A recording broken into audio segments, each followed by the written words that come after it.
पहा, जा, ब, नी, व, अ, ल, म या सर्व अक्षरापासून एक अर्थपूर्ण शब्द तयार केल्यास मधोमध येणाऱ्या अक्षरांच्या डावीकडील दुसरे अक्षर कोणते?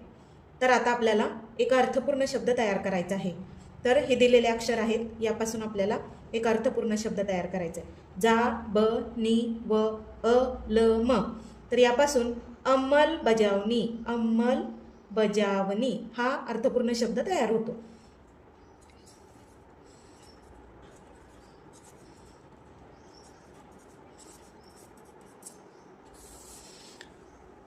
अंमलबजावणी हा आपला अर्थपूर्ण शब्द तयार झालेला आहे.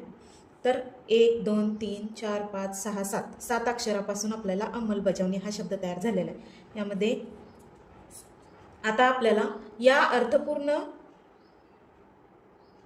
तयार झालेल्या शब्दाच्या मधोमध येणाऱ्या अक्षराच्या, आता मधोमध कोणतं अक्षर येते?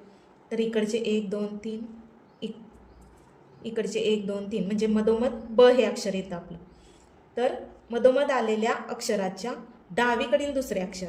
आता डावी बाजू म्हणजे या अक्षराच्या डावीकडील बाजू, म्हणजे आपली डावी बाजू आपण धरायची.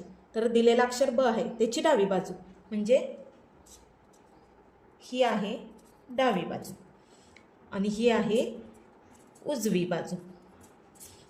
आपल्या हातानुसारच आपण सॉल्व्ह करायचं. म्हणजे बच्या डावीकडील ही डावी बाजू आणि उजवीकडील म्हटलं की ही बाजू.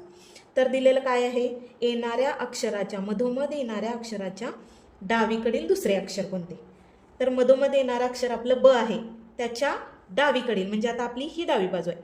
तर डावीकडील दुसरे अक्षर, आता बच्या डावीकडील म्हणजे 1 आणि 2 म्हणजे बच्या डावीकडील 1, 2 म्हणजे दुसरा अक्षर कोणता आहे? म. कोणता आहे आपलं? म. मग पर्यायामध्ये पहा दिलेला आहे म, म्हणजे आपला आन्सर आहे म.